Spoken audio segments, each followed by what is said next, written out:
मैंने कैसे शुरुआत की या स्कूल में थोड़ा सा दिमाग में था, तो हाँ, स्कूल में थोड़ा सा कहीं सोचा था, कहीं शायद पढ़ लिया होगा, कहीं सुन लिया होगा कि नहीं IAS ऑफिसर नाम की कोई चीज़ होती है। लेकिन तब ये भी नहीं पता था कि यार UPSC नाम की कोई एग्ज़ाम है, सिविल सर्विस एग्ज़ाम है, उससे और भी पोस्ट में आप सिलेक्ट हो सकते हैं, ऐसा कुछ नॉलेज नहीं था। जब मैं अपने कॉलेज लेवल में आई, जब कॉलेज में एडमिशन लिया, मैंने भोपाल से ही प्राइवेट इंजीनियरिंग कॉलेज से केमिकल इंजीनियरिंग किया है। और उस दौरान मुझे जब मैंने सोचना शुरुआत की कि क्या बनना है, कंटेम्पलेट किया कि एग्जैक्टली क्या करियर चाहती हूँ, तो लगा कि यार कहीं जो पुरानी ड्रीम थी, एक जो सपना था, वो अभी उसको सामने लाना चाहिए। फिर इस बारे में और पढ़ा, और तब खान स्टडी ग्रुप भोपाल में सेंटर वहाँ पे जैसे शुरू हो गया था, तो मेरा जो फाउंडेशन कोर्स है मैंने वहाँ से किया। और इस एग्ज़ाम के बारे में जो चीज़ें मुझे 1-2 साल में समझ में आई हैं, वो कुछ चीज़ें मैं आपसे शेयर करना चाहती हूँ। सबसे पहली चीज़ जो पहले जय और रचना हम दोनों बोल चुके हैं कि कंसिस्टेंसी।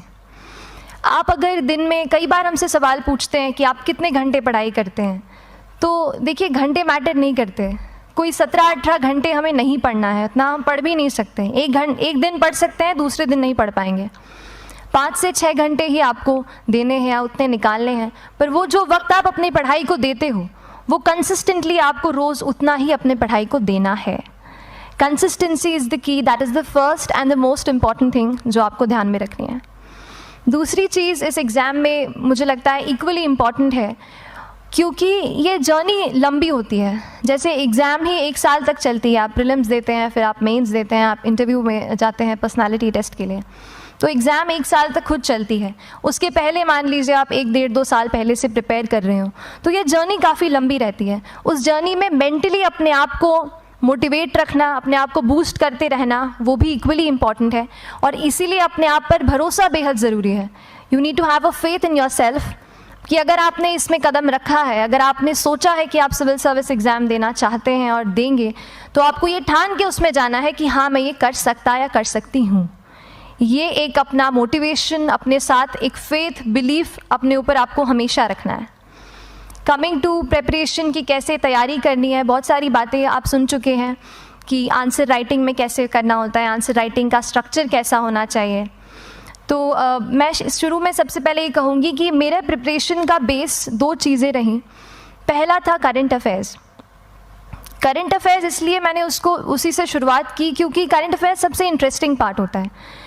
कई बार आपको हिस्ट्री कभी बोरिंग लगेगी, कई बार आपको लगेगा ज्योग्राफी इतना, कभी हर किसी के अपने अपने फेवरेट्स होते हैं। तो मुझे वो 2 सब्जेक्ट्स लगती थी कि यार इतना मन नहीं करता है, लेकिन न्यूज़पेपर्स और करंट अफेयर्स में जो भी नया चल रहा है वो मुझे हमेशा इंटरेस्टिंग लगता था। इंटरनेशनल रिलेशंस में क्या हो रहा है, क्या सोशल रियलिटीज़ हैं, कहाँ क्या हुआ, उसका क्या इम्पैक्ट पड़ेगा एडमिनिस्ट्रेशन पे और हमारी कंट्री पे, तो उसको आप अपना एक बेस बना सकते हो।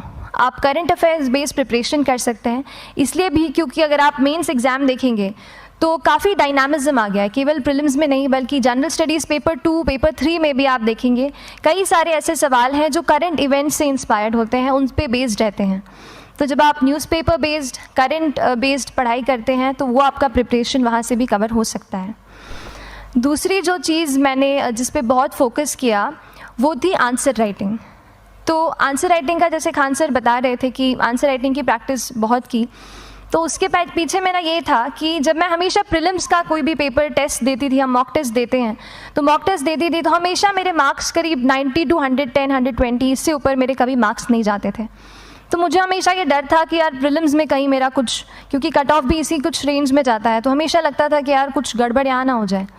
लेकिन जब मैंने आंसर राइटिंग की और मेंस एग्ज़ाम के बारे में जाना, तब मुझे लगा कि आंसर राइटिंग एक ऐसी चीज़ है, मेंस एक ऐसा फेज़ है सिविल सर्विस एग्ज़ाम का जहाँ पे आप अच्छे से तैयारी कर सकते हैं। And if you have written the answers, if you know कि you have covered the points well, if you have included उसमें कुछ आपने facts, international reports, government schemes, आपने कुछ ऐसे उसमें सॉल्व भी डाला है, तो जो रिज़ल्ट आएगा वो सेटिस्फैक्ट्री ही आएगा, अच्छा ही आएगा।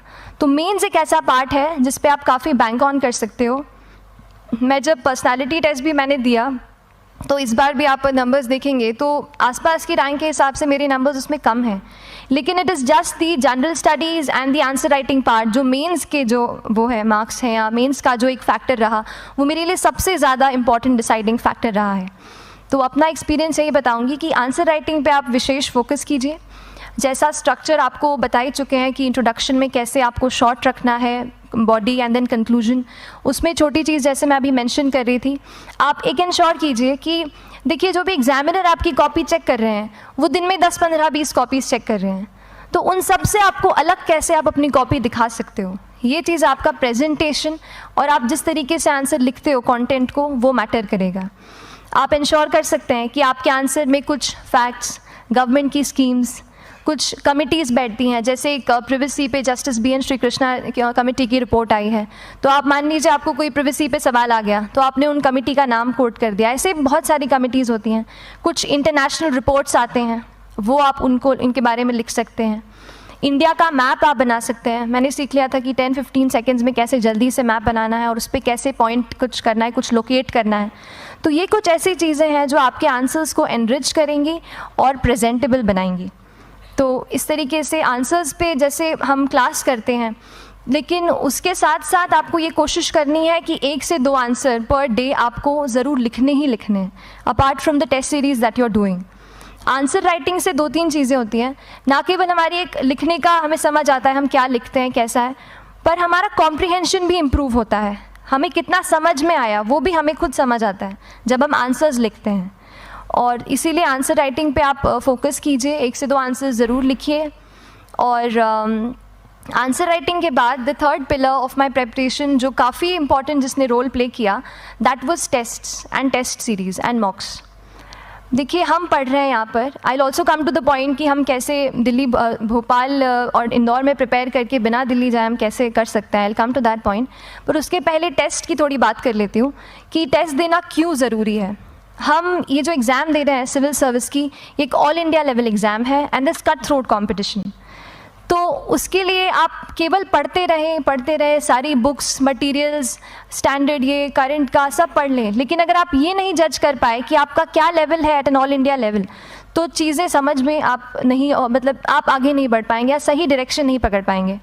तो इसलिए आप टेस्ट से घबराइए मत। कई बार टेस्ट का इनर्शिया होता है, ऐसे लगता है कि जब तक पूरा सिलेबस कंप्लीट नहीं कर लूँ तब तक टेस्ट नहीं दूंगा, लेकिन सच में बात ये होती है कि जब तक हम GS के मतलब पेपर देने अंदर भी घुसते हैं ना, तब भी उस सेकंड पे लग रहा होता है कि कुछ छूट गया है हमारा।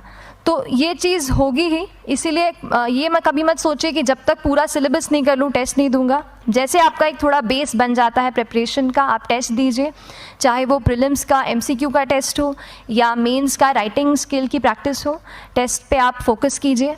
उसके बाद टेस्ट केवल देने के लिए नहीं देना है, उसको एनालाइज भी अच्छे से करना है।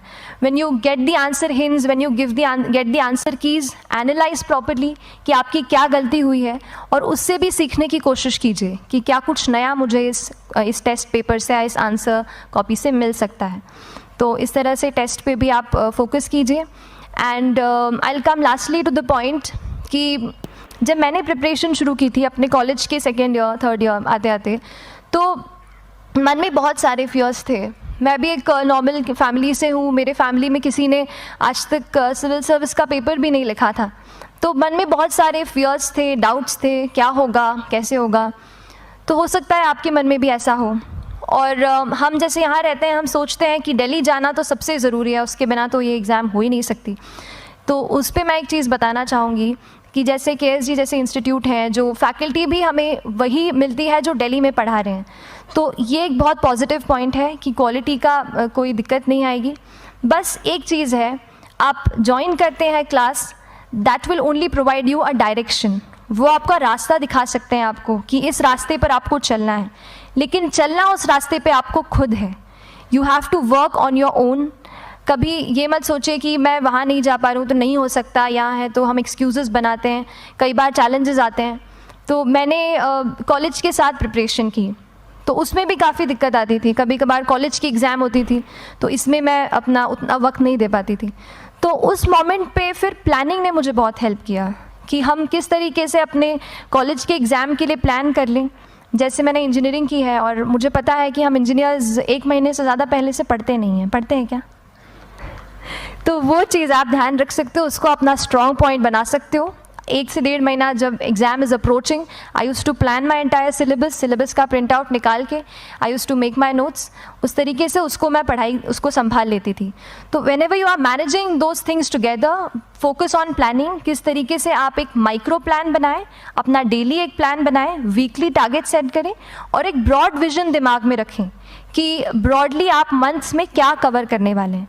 अगर आप प्लानिंग अच्छे से करते हैं तो ज़्यादातर पोर्शन आपका वहीं से कवर हो जाता है। और